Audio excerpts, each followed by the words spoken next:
Welcome back to the channel. Today we're exploring something that might surprise you, what actually happened during wedding nights in ancient Rome. If you're expecting romance and privacy, prepare to be shocked.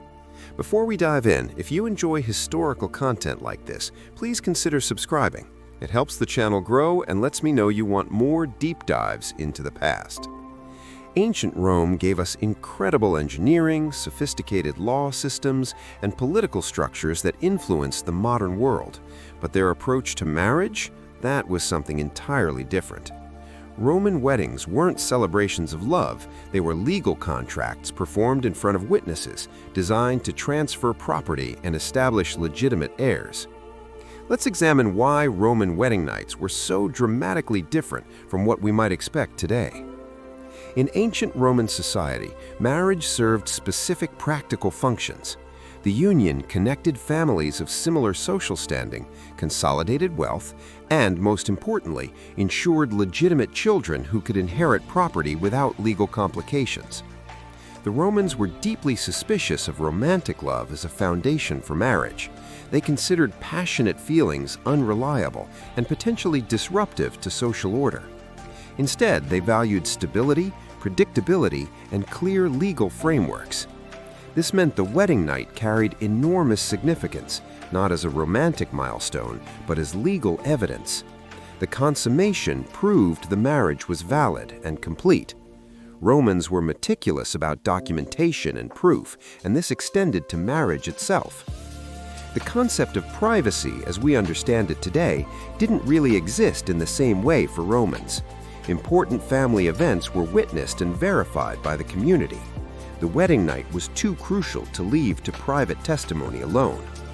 Understanding this context is essential before we examine the specific rituals that made Roman weddings so unusual. One of the most striking customs was the bride's required display of resistance. Even if she was happy about the marriage, tradition demanded she act upset about leaving her family home. This wasn't about actual consent, the marriage was already arranged. Rather, it was theater with deep cultural meaning. A bride who seemed too eager raised questions about her respectability and modesty. The bride was expected to cry, cling to her mother, and appear genuinely distressed. This performance reassured onlookers that she was a virtuous woman, properly raised, who understood the gravity of leaving her childhood household. Everyone involved understood this was ritualized behavior. The guests weren't fooled. They simply participated in a tradition that honored ancestral customs.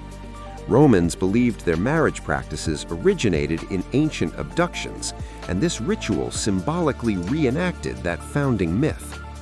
The groom, meanwhile, maintained a serious demeanor, appearing burdened by new responsibility rather than excited. His role was to project dignity and acceptance of duty.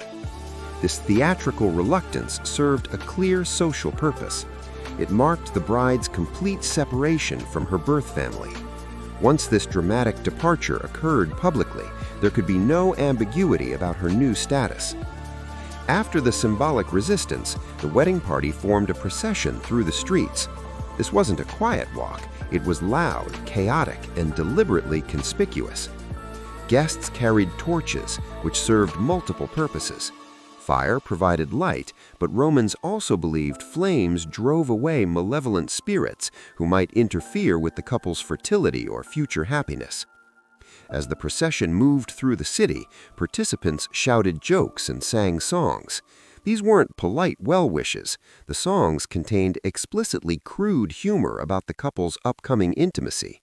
To modern sensibilities, this seems deeply inappropriate, but Romans saw it differently.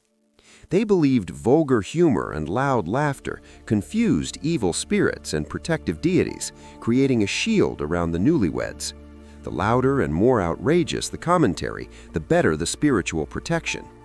The bride endured this public commentary with expected modesty, while the groom was openly mocked about his anticipated performance as a husband. This wasn't considered disrespectful. It was traditional protection wrapped in community participation. Neighbors watched from windows, and strangers often joined the noise. A quiet procession would have seemed ominous, suggesting something had gone wrong. Volume equaled legitimacy in Roman thinking. This public journey reinforced that marriage was a community event, not a private affair between two individuals. The procession culminated at the groom's home, where another critical ritual awaited: crossing the threshold. Romans considered doorways to be liminal spaces, boundaries between different states of existence that held spiritual significance. Tripping while crossing could be interpreted as a terrible omen, suggesting divine disapproval of the marriage. To prevent this disaster, the groom carried the bride over the threshold. This wasn't a romantic gesture, it was a practical solution to a supernatural problem. If the bride never touched the threshold, she couldn't defend it.